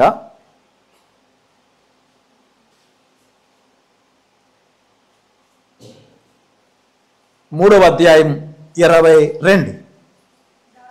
దాసులారా, మనుష్యులను సంతోషపెట్టువారైనట్టు కంటికి కనబడవలనని కాక ప్రభువునికి భయపడుచు శుద్ధాంతఃకరణ గలవారై శరీరమును బట్టి మీ యజమానులైన వారికి అన్ని విషయములలో ప్రభువు వలన స్వాస్థ్యమును ప్రతిఫలముగా పొందుదమని ఎరుగుదురు గనుక వీరేమి చేసినను అది మనుష్యుల నిమిత్తము కాక ప్రభువు నిమిత్తమై మనస్ఫూర్తిగా ఏం చేసినా ఎలా చేయాలి? నేను ఎరగదీస్తే పాస్టర్ గారు మెచ్చుకుంటారు, సంఘ పెద్దలు దండేస్తారు, ఇది కాదు. ఇక్కడ మనం ఏం చేసినా మనకు ప్రజెంటేషన్ ఎక్కడ కావాలి? అక్కడ రావాలి. ఒక మాట చూడండి, మత్తయి సువార్త 7వ అధ్యాయం. మత్తయి సువార్త 7వ అధ్యాయం లేక 6వ అధ్యాయం చూద్దాం. 6:1 మనుష్యులకు కనబడవలనని వారు ఎదుట మీ నీతి కార్యములు చేయకుండా జాగ్రత్త పడండి, లేని ఎడల లోకమందున్న మీరు ఫలము పొందరు. మనుషులు చప్పట్లు కొడితే మీకు ఫలం ఎక్కడ లేదు? ఉన్నారు ఇక్కడ? పరలోకంగా వెళ్ళారా? ఉన్నారా? పరలోకం వెళ్ళారా? చదవండి, ఏమన్నా అక్కడ? చాలా అద్భుతమైన పదం. మనుష్యులకు కనబడవలనని వారి ఎదుట జాగ్రత్త పడండి, లేని ఎడల పరలోకమందున్న మీ తండ్రి యొద్ద మీరు ఫలము పొందరు. కావున నీవు ధర్మము చేయనప్పుడు మనుషుల వలన ఘనత నొందవలనని ఈదులను నీ ముందర బోర ఊదింపవద్దు. చాలే. అంటే మనం ఏం చేసినా ఎవరు చూడాలి? దేవుడు చూడాలి. మనుషులు చూస్తారా, వాళ్ళు చేర్చుకుంటారు, ఇవన్నీ వద్దు అసలు. మనము ధనం ఇచ్చినా, మనం శ్రమ చేసిన, సమయాన్ని వెచ్చించిన, మనకు ప్రతిఫలం అక్కడి నుంచి రావాలి, అక్కడి నుంచి రావాలి. ఇప్పుడు మొర్దెకై ఘనతను ఆశించేవాడు కాదు. ఇప్పుడు ఏమి ఇవ్వలేదని వదిలిపేశారు, కానీ వదిలిపోయిందా? ఒక రోజున వచ్చింది. ఆ రోజు రాజుకి నిద్ర పట్టలేదంట. నిద్ర పట్టకపోతే అక్కడున్న ఆ రాసేవాళ్ళ లేఖికుడిని పిలిచాడు. ఏమయ్యా, మన రాజ్యంలో గత కాలంలో జరిగిన దినచర్య ఒకసారి చదువు అన్నాడు. చదవటం మొదలెట్టాడు మనడు. చదవటం మొదలెడితే రాజుగారిని చంపడానికి ప్లాన్ వేసిన సంగతి వచ్చింది. అరే, ఆ రోజున మన మొర్దెకైకి ఏమన్నా చేశామా అన్నాడు. ఏమి చేయలేదు సార్. ఎవరక్కడ? హామాన్ అనేవాడు లేక ఉన్నాడు అక్కడ. హామాన్ ఎందుకు వచ్చాడంటే మొర్దెకైకి ఉరి తీద్దామని వచ్చాడు. రాజుగారి దగ్గర పర్మిషన్కి వచ్చాడు. ఏమని? ఇదిగో మొర్దెకైకి మా ఇంటికాడ 75 మూరలు 50 మూరలు ఉరికొయ్యి చేయించాను, దాని మీద ఈ మొర్దెకై అనేవాడిని ఉరి తీయడానికి అనుమతి ఇవ్వండి అని అడగడానికి వచ్చాడు. రాగానే రాజుగారు ఎవరున్నారు అక్కడ అంటే, ఇదిగో హామాను ఉన్నాడు, రమ్మనండి. హామాను, నేను ఒకరిని హెచ్చించాలనుకుంటున్నానయ్యా. ఈ రాజ్యంలో కనీ విని ఎరగని రీతిలో ఒకరిని హెచ్చించాలనుకుంటున్నాను. ఎలా హెచ్చిస్తే బాగుంటుందంట అన్నాడు. హామాను అనుకున్నాడు, అసలు రాజుగారు గనక హెచ్చించడం అంటూ జరిగితే నన్ను కాక నన్నే కదా ఇక కోరుకున్నాడు. బిడ్డ తన మనసులో ఉన్నదంతా చెప్పాడు. రాజుగారి కిరీటం పెట్టాలి, రాజుగారి గుర్రం కావాలి, రాజుగారి బట్టలు వేయాలి, అంటే రాజుగారు ఎలా ఉంటాడో అలా తయారు చేయాలి. ఇదిగో రాజు అభిషేకించేవాడు ఇలా ఉంటాడని వాళ్ళు చెప్పాలి, జనం అందరూ చప్పట్లు కొట్టాలన్నాడు. ఇదిగో నువ్వేం చెప్పావో ఇవన్నీ కూడా ఆ గేట్ దగ్గర ఉన్న మొర్దెకైకి చెయ్యి అన్నాడు. వీడు గుండె చూసారా?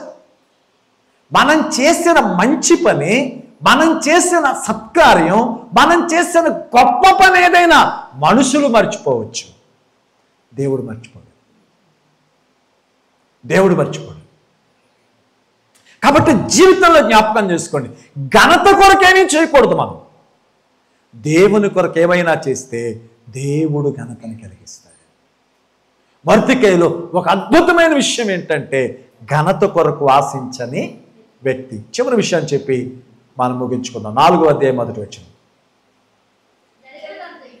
జరిగినదంతయు తెలియగానే మొర్దెకై తన బట్టలు చింపుకొని గోని పట్ట వేసుకుని బూడిద పూసుకొని పట్టణ మధ్యకు బయలు వెళ్ళి మహాశోకముతో రోదన చేశాను.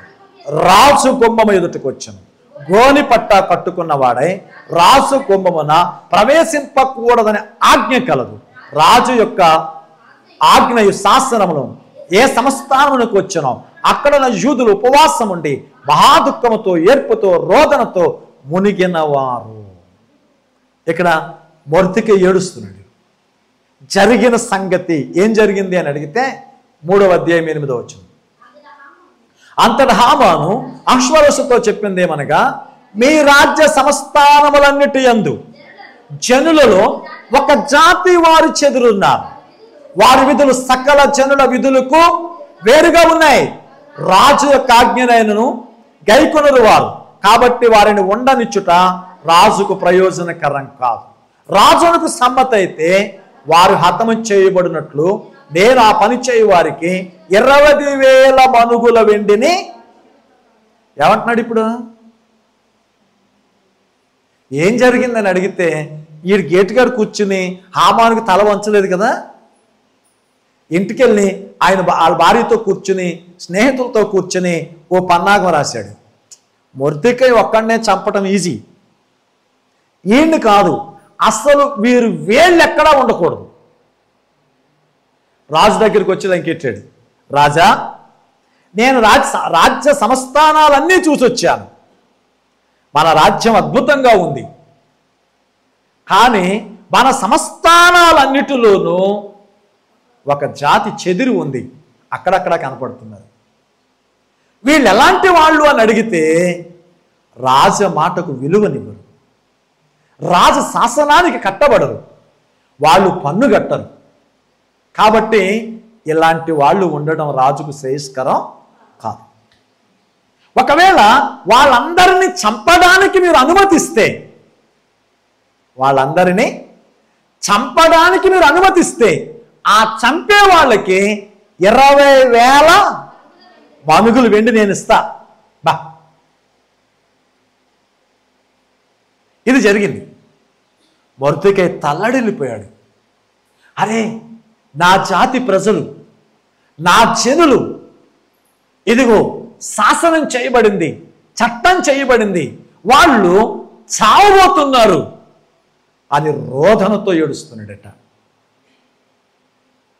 ఈరోజు జ్ఞాపకం చేసుకోండి, మన జీవితంలో ఎప్పుడైనా అలాంటి పరిస్థితులు గుండా వెళుతున్నప్పుడు మనం మొర్దెకైగలే ఏడవగలుగుతున్నావా? కొంతమంది తమ ప్రజల కోసం ఏడ్చారు. చూడండి, ఇర్మియా గ్రంథం 9వ అధ్యాయం 1వ వచనం. నా జనులలో హతమైన వారిని గూర్చి నేను దివారాత్రము కన్నీరు విడుచున్నట్లు నా తల జలమయముగాను నా కన్ను కన్నీళ్లు ఓటగాను ఉండునుగాక. యెరెమీయా అంటున్నాడు, నా ప్రజలు హతమైన వారిని గురించి, నా ప్రజలలో చనిపోతున్న వారిని గురించి, నా ప్రజలలో ధర్మశాస్త్రానికి వేరైపోతున్న వారికి, నా ప్రజలలో దేవునికి శత్రువవుతున్న వారికి, నా ప్రజలలో వ్యసనానికి బానిసలవుతున్న వారి కొరకు నేను ఏడుస్తున్నాను. మరొక ఆయన చూడండి, రోమీయులకు రాసిన పత్రిక 10వ అధ్యాయం 1వ వచనం. సహోదరులారా, ఇశ్రాయేలు రక్షణ పొందవలెనని నా హృదయాభిలాషి వారి విషయమై నేను దేవునికి చేయు ప్రార్థనయున్నది. పౌలు ఏడుస్తున్నాడు, ఈ ప్రజలు రక్షింపబడాలి, నా దేహ సంబంధాలు రక్షింపబడాలి, నా శరీర సంబంధాలు రక్షింపబడాలి, ఇశ్రాయేలు రక్షింపబడాలని గొళ్ళుమని ఏడుస్తున్నాడు. లోకాసు వార్త 19:41. ఆయన పట్టణముకు సమీపించినప్పుడు దాన్ని చూచి దాని విషయమై ఏడ్చి, యేసుక్రీస్తు కూడా ఏడుస్తున్నాడు. ఎవరి కోసం? పట్టణం గురించి అంటే యెరూషలేము గురించి ఏడుస్తున్నాడా?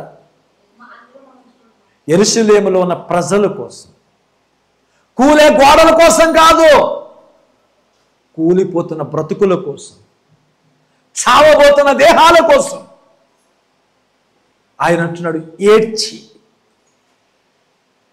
ఈ రోజున ఈ మాటలు వింటున్నా ప్రభువునందు ప్రేమైన వారులారా, మొర్దెకై ఒక శాసనం చేయబడింది. ఆదారు 12వ నెలను 12వ రోజున ఇదిగో యూదులందరినీ ఒక్క దినమునందే 127 సంస్థానాలలో నరికివేయండి అనే శాసనం చేశారు. చావబోతున్న తన ప్రజలను చూచి కన్నీరు మున్నీరుగా ఏడుస్తున్నాడు.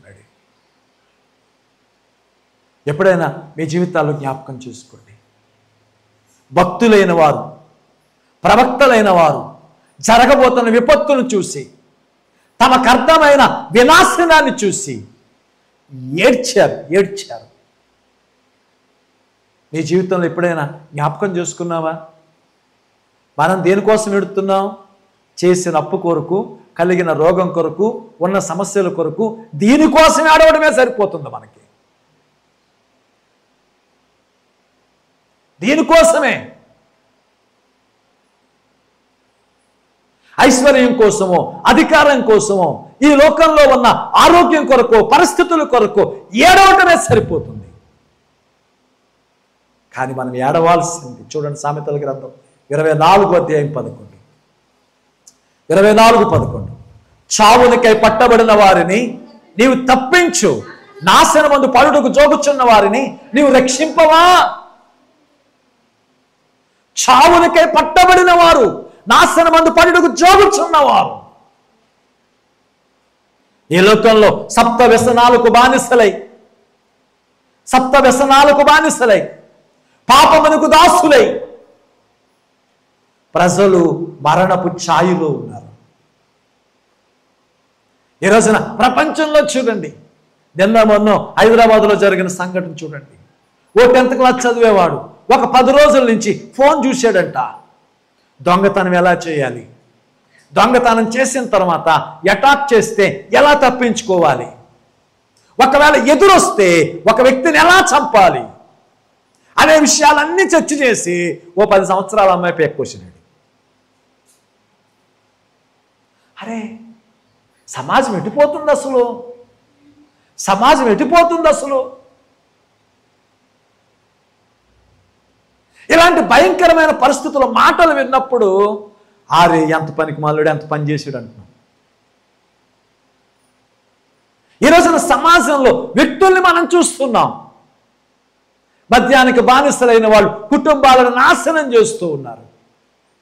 ఈ లోకంలో వ్యసనాలకు బానిసలైన వాళ్ళు దేహాన్ని రోగాల రొచ్చులో ముంచుతున్నారు. వాళ్ళకి నెమ్మది లేదు, కుటుంబస్తులకి నెమ్మది లేదు, వాళ్ళకి సంతోషం లేదు, కుటుంబస్తులకు సంతోషం లేదు. ఈ దేహంలో ఆరోగ్యం లేదు, ఈ జీవితంలో ఆనందం లేదు, పరలోకంలో నిత్యత్వం లేదు. ఎక్కడ చూసినా ఈ కన్ను మూస్తే కాలుచున్న అగ్ని కనబడుతుంది. అంటే మన సహోదరులు, మన రక్త సంబంధులు, మన పిల్లలు సహితం అలాంటి ప్రదేశానికి వెళుతున్నారని అర్థమైన మనం ఏమన్నా చేస్తున్నామా?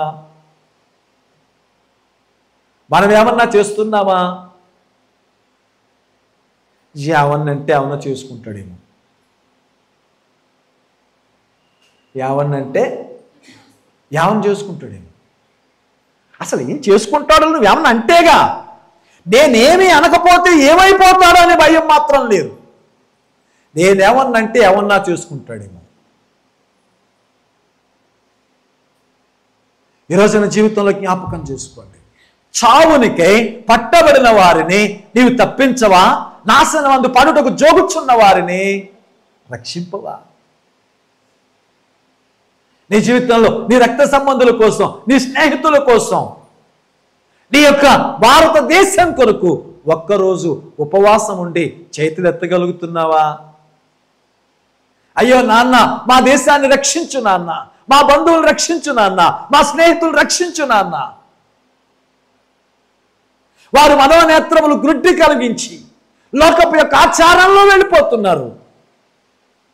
వాళ్ళు రక్షించు నాయన. ప్రభు సన్నిధిలో ప్రార్థించగలుగుతున్నావా? ఏడవగలుగుతున్నావా? విడిచిపెట్టిపోయే దేహం కొరకు, కూడారాని ఆస్తుల కొరకు, వీటి కొరకైతే బయట చెంగు తడిచేదాకా ఏడుస్తారు. కానీ మనం బ్రతికుండగా ఒక వ్యక్తిని బ్రతికించడానికి ప్రయాసపడండి.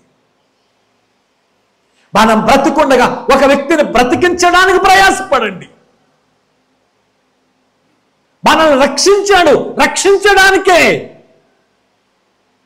మొర్దెకై ఏడుస్తున్నాడు, ఇర్మియా ఏడుస్తున్నాడు, పౌలు ఏడుస్తున్నాడు, యేసుక్రీస్తు ఏడుస్తున్నాడు. ఎవరి కోసం అంటే అగ్నిలో పడుతున్న వారి కోసం. ఎవరి కోసం అంటే పాపానికి బానిసలైన వారి కోసం. ఎవరి కోసం అంటే బ్రతుకులు చీకటైన వారి కోసం. ఈరోజు జ్ఞాపకం చేసుకోండి. మొర్దెకై హెచ్చింపబడ్డాడు అంటే ఎలాంటి వాడు చూడండి. 6 లక్షణాలు చెప్పానా? ఎలాంటి వాడు చూడండి. నాశనముకు పోగుచున్న వారిని చూచి ఏడుస్తున్నాడు.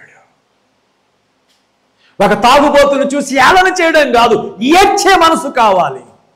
ఓ తిరుగుబోతును చూసి అసహించుకునే మనసు కాదు, ఏడ్చే మనసు కావాలి. ఓ పడిపోయిన విశ్వాసను చూచి, ఓ తప్పిపోయిన విశ్వాసను చూచి పక్కోడి దగ్గర హేళనగా మాట్లాడడం కాదు, ఏడ్చే కనులు కావాలి. ఏడ్చే కనులు కావాలి.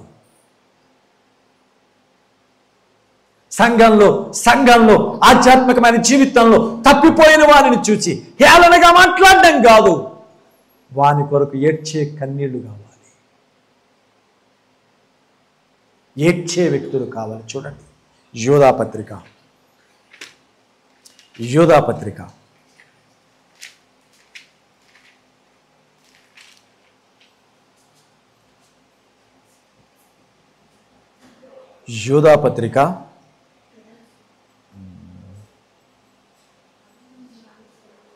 22వ వచనం. సందేహపడు వారి మీద కనికరము చూపుడి, అగ్నిలో నుండి లాగినట్లు కొందరిని రక్షించండి. ఏమని చెప్తున్నాడు? అగ్నిలో నుండి లాగినట్లు కొందరిని రక్షించండి. కొందరిని. ఏమన్నా మన ప్రయత్నం కనబడుతుందా? ఏమన్నా చేయగలుగుతున్నామా? ఈ మాట చదువుతున్నప్పుడు భయం వేస్తుంది.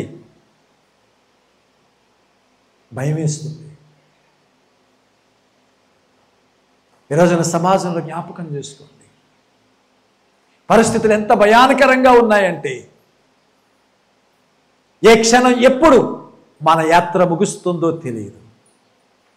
మనల్ని మనం రక్షించుకుంటూ, మనల్ని మనం కాపాడుకుంటూ అపాయంలో ఉన్నవాడిని కాపాడాలి, అపరాధంలో ఉన్నవాడిని కాపాడాలి, అన్యాయంలో ఉన్నవాడిని కాపాడాలి, అపవిత్రతలో ఉన్నవాడిని కాపాడాలి. ఈ రోజున అలాంటి కార్యక్రమం ఏమన్నా చేస్తున్నాం మనం? మీరు జ్ఞాపకం చేసుకోండి, ఈ లోకంలో మనం చెమట ఉడిచి పనిచేసే పనిలో ఎంతవరకు ఇస్తారో నాకు తెలియదు, కానీ ప్రభువు కొరకు పడిన ప్రయాసలో, ప్రభువు నిమిత్తమై కార్చిన చెమట చుక్కకి లెక్క కట్టి దేవుడు ఇవ్వబోతున్నాడు. లెక్క కట్టి ఇవ్వబోతున్నాడు. అయితే ఈరోజు మన జీవితాలని ఒక్కసారి పరిశీలన చేసుకుందాం. ఇదిగో అతడు నశించుచున్న వారి కొరకు ఏడ్చుచున్న వ్యక్తి. ఏడ్చుచున్న వ్యక్తి. ఎస్తేరు గ్రంథం 10వ అధ్యాయం 3వ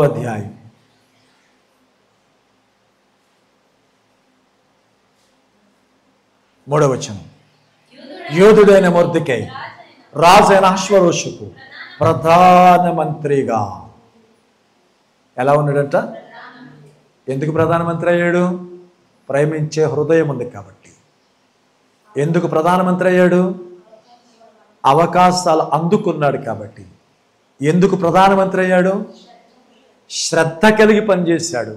ఎందుకు ప్రధానమంత్రి అయ్యాడు? రోషం కలిగి ఉన్నాడు. ఎందుకు ప్రధానమంత్రి అయ్యాడు? ఘనతను ఆశించే వ్యక్తి కాదు. ఎందుకు ప్రధానమంత్రి అయ్యాడు అంటే నాశనానికి పోతున్న వారి కొరకు విలపించేవాడు. ఒకవేళ మీరు యేసుక్రీస్తు దగ్గరికి రండి, ఇవే లక్షణాలు కనపడతాయి. ఆయన ప్రేమ కలిగిన వాడు. ఆయన ప్రేమ కలిగిన వాడు. ఆయన అవకాశాన్ని వాడుకున్నవాడు. ఆయన అంటాడు, నేను మిమ్మల్ని ప్రేమించినట్లే మీరును ఒకరినొకరు ప్రేమించండి. ఎవరు వెళతారని అడిగితే ఇదిగో నేనున్నాను, నన్ను పంపు అన్నాడు ఆయన. ఆయన శ్రద్ధ కలిగిన వాడు. నా తండ్రి పని తుదముట్టించుటయే నాకు ఆహారం. ఒక రోజున ఆయన తల్లిదండ్రులు అడుగుతారు, అయ్యా మేము ఇంత బాధపడుతున్నామేంటి, మమ్మల్ని ఇంత బాధ పెట్టావేంటి అన్నారు. వెంటనే ఆయన ఏమన్నాడు తెలుసా? నేను నా తండ్రి పని మీద ఉండవలనని మీకు తెలియదా? నువ్వు ఎవరి పని మీద ఉన్నావు? నువ్వు ఎవరి పని మీద ఉంటున్నావు ఎప్పుడైనా ఆలోచించుకున్నావా? కాస్త పిల్లలుగా ఉన్నప్పుడేమో ఆట మీద బతుకుతుంటావు. కాస్త పెద్దోడు అయితే చదువు మీద ఉంటావు. చదువు అవగానే ఉద్యోగం అంటావు. ఉద్యోగం అనగానే పెళ్ళి అంటావు. పెళ్ళి అయిన తర్వాత పిల్లలు అంటావు. పిల్లలు వచ్చిన తర్వాత పిల్లలు చదువు అంటావు. పిల్లలు చదువు అన్న తర్వాత పిల్లలు పెళ్ళి అంటావు. అంటే ఇప్పుడు ఎంతకాలం ఎవరి కోసం బతికావు నువ్వు?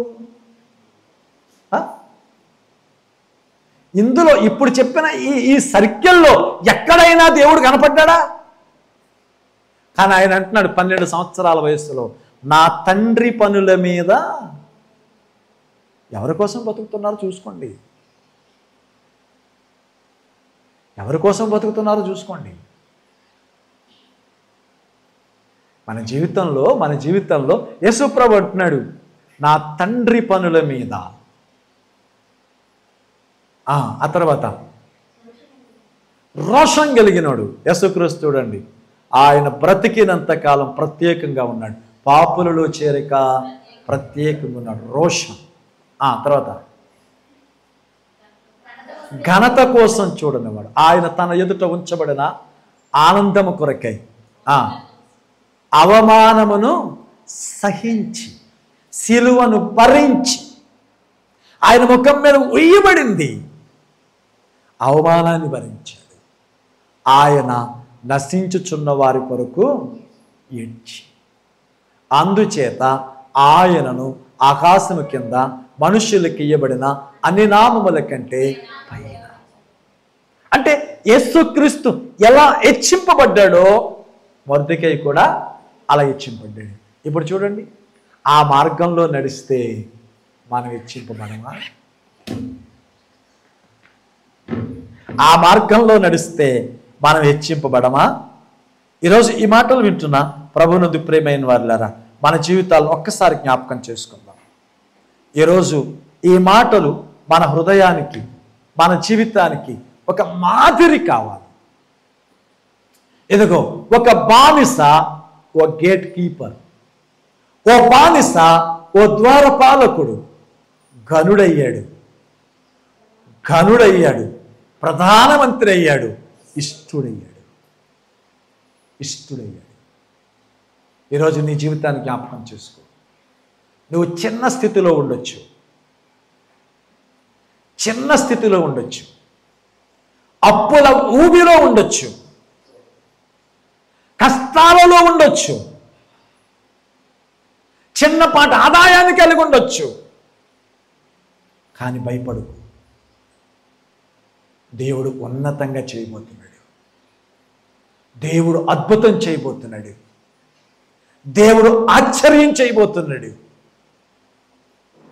నిన్ను హేళన చేసిన వారే నిన్ను ఊరేగించబోతున్నారు, నిన్ను విమర్శించిన వాళ్ళే నిన్ను పొగడబోతున్నారు, నిన్ను నాశనం చేయాలనుకున్న వాళ్ళే నీ కాళ్ళకి బానిసలు అవ్వబోతున్నారు.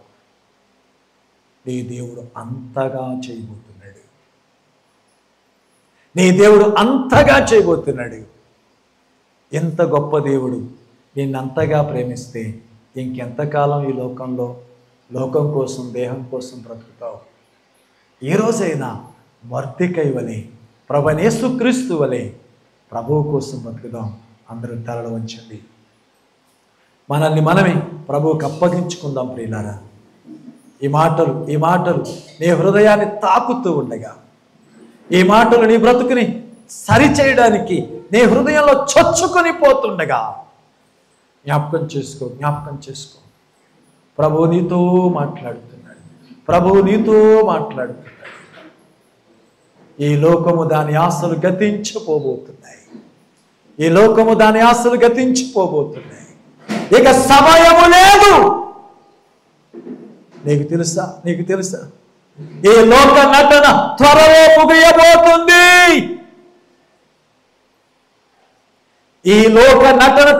ముగియబోతుంది.